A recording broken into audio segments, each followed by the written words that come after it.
이 여자를 만나고 한 4년 전부터 갑자기 손금이 저도 모르게 보니까 이렇게 바뀌어 있더라고요. 왼손은 잘 안 바뀌는데 오른손이 많이 바뀌거든요. 궁합은 재물운을 좌우한다. 궁합은 건강운을 좌우한다. 궁합은 손금을 바꾼다. 궁합은 관상을 바꾼다. 궁합은 운명을 바꾼다. 여러분 안녕하십니까? 행운성공TV입니다. 오늘은 지난 시간에 이어서 지금의 부인을 만나 외식업계에서 큰 성공을 거둔 사업가의 운명에 대해서 더 알아보겠습니다. 궁합이 어떻게 내 운명을 바꾸는지, 그리고 궁합이 왜 중요한지를 오늘 방송을 통해서 자세히 아실 수 있을 겁니다. 그리고 궁합은 남자와 여자의 궁합에 있는 것이 아니고 자식과의 궁합도 있고 사회적으로 인연이 되는 동업자, 종업원, 거래처와도 궁합이 있습니다. 오늘 방송을 끝까지 집중해 주십시오. 본 방송 들어갑니다. 다음은 실전 상담 사례입니다. 이 여자를 만나고 한 4년 전부터 갑자기 손금이 저도 모르게 보니까 이렇게 바뀌어 있더라고요. 왼손은 잘 안 바뀌는데 오른손이 많이 바뀌거든요. 아까 지금 거짓말처럼 나한테 하나도 없는 사주도 나한테 없는 금화도 갖고 있고 그분의 피는 물도 갖고 있고 손금이 굉장히 독특하네요. 그리고 관상에서는 눈 밑으로가 40대 중반 이후인데 그때가 너무 좋아요. 그 전에 너무 약한데 초면은 너무 안 좋았는데. 네, 거짓말이 있습니다. 네. 생명선은 어떤 겁니까?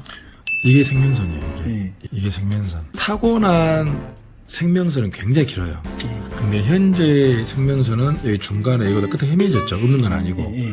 그러면 이대로 시스가를 유지하면은 50대 이후에 돈은 많아 보이지만 건강이 많이 가버려요. 그러니까 진짜 시스가하고 건강을 잘 하셔야 되고, 특히 여기가 심장을 상징하는 거, 네. 심장을 상징하는 자리가 이 자리거든요. 심장을 상징하는 자리가 이 자리인데, 심장 자리는 좀 조심하셔야 되는 게 혈관, 혈압도 똑같이 지금 사주 똑같이 나오거든요. 이런 부분을 조심하셔야 되는데, 실제로 오른손을 많이 바꿔줘요. 상대에 따라서, 환경에 따라서. 근데 저도 많이 바뀌어가지고 원래는 이게 아예 없었습니다. 이런 거 올라가고 이런 게. 그게 세로선이 그 운명선, 태양선인데, 진짜 부자들, 돈 많은 사람들 그게 다 들어가 있어요. 근데 이제 아까 나가를 돈, 그거 관리 잘 하셔야 되고. 부자 손금으로 바꾼 궁합의 이것 첫 번째, 궁합은 운명을 바꾼다. 이분의 손금을 보시죠. 이분은 20대 중반에 지금의 부인을 만나고 인생이 180도 바뀔 정도로 큰 행운이 찾아옵니다.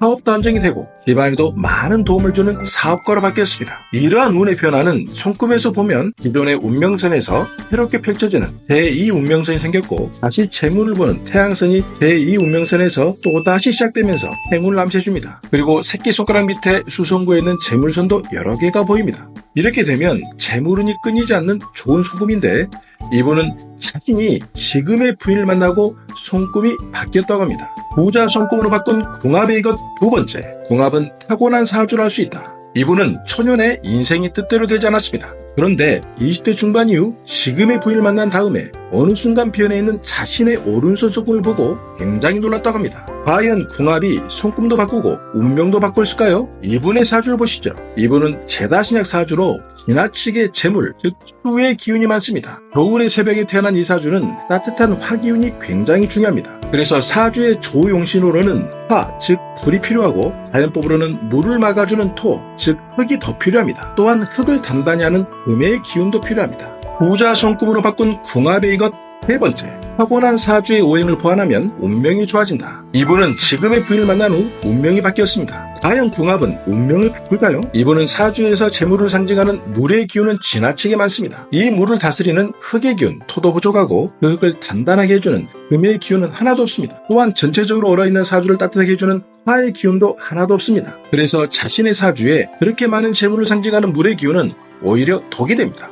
그렇다면 이 재물운을 내 것으로 만들고 쓰려면 물을 막아주는 토의 기운과 그 흙을 단단하게 해주는 금의 기운, 그리고 물을 해동시켜주는 화의 기운이 필요합니다. 부자 손금으로 바꾼 궁합의 이것 네 번째, 좋은 궁합은 운명을 바꾸고 손금을 바꾼다. 이분은 지금의 부인을 만난 후 운명이 180도 바뀌었습니다. 그리고 스스로가 손금이 무엇인지도 모르는 상태에서도 부인을 만난 후 많이 바뀐 자신의 오른손을 보고 신기했다고 합니다. 과연 이분은 부인을 만난 후 운명이 바뀐 걸까요? 이분의 사주는 물이 재물인데 화, 금, 토가 보완되지 않으면 이 재물은 절대로 못 써먹는 대다신약 사주입니다. 부인의 사주를 보시죠. 사주를 보니 화기운이 월간과 시간에 있습니다. 그리고 이제 가을로 접어드는 계절에 한낮에 태어나서 화기운이 살아있습니다. 무엇보다 남편에게 하나도 없는 금의 기운도 대단히 많습니다. 그리고 자신의 일주는 위아래로 큰 나무를 상징하는 간목이 두 개입니다.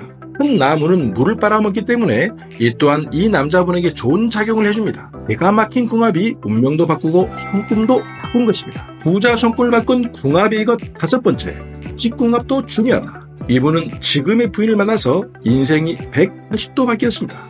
자신의 재물을 살려주는 화기운과 토기운 그리고 금의 기운이 없었는데 부인의 사주를 보니 화기운과 금의 기운이 굉장히 많습니다. 그리고 남편에게는 더 이상 들어오면 안 되는 물의 기운은 하나도 없습니다. 서로가 좋은 궁합이 되면서 운명을 좋은 쪽으로 개선시켜 주었습니다. 여러분, 궁합은 남녀만 있는 것이 아닙니다. 이분의 자녀를 보시죠. 이 자녀에게는 부인에게 부족했고 자신에게 부족했던 땅의 기운 토가 굉장히 많습니다. 자식이 크면 클수록 운을 좋게 해주는 복덩이 자식을 둔 것입니다. 이렇듯 타고난 사주가 단점이 많고 설령 안 좋은 사주여도 사람만 잘 만나고 자식만 잘 두어도 운명은 바뀝니다. 여러분, 우리의 신체의 모든 부분은 많은 것을 드러내주고 있습니다. 내가 타고난 하늘의 별자리와 24절기의 계절적인 기운을 어떻게 받았는가를 보는 것이 사주 명리학이고, 내가 사는 공간과 환경의 기운을 분석하는 것이 풍수학이고, 이러한 타고난 기운과 공간과 환경의 기운이 얼굴로 드러난 것이 관상학이며, 손에 나타나면 수상학이 되고 발에 드러나면 족상학이 됩니다. 그래서 동양 철학은 전체의 기운이 부분에 드러나고 부분 속에 전체의 기운이 드러난다는 서양의 프랙탈 이론, 카오스 이론을 이미 수천 년 전부터 알고 활용했던 것입니다. 선현들의 지혜가 놀랍지 않으신가요? 천, 타고난 내 운명을 알고 내 운명에서 부족한 것을 지, 공간과 환경으로 채우고, 인, 도와주는 귀인을 만날 때까지, 행, 결코 포기하지 않고 행동하고 움직인다면 우리는 어떠한 운명이라도 개척할 수 있고 성공할 수 있습니다. 인생에서 행운과 성공을 찾을 수 있는 행운성공TV였습니다. 여러분들 모두 복 많이 받으십시오.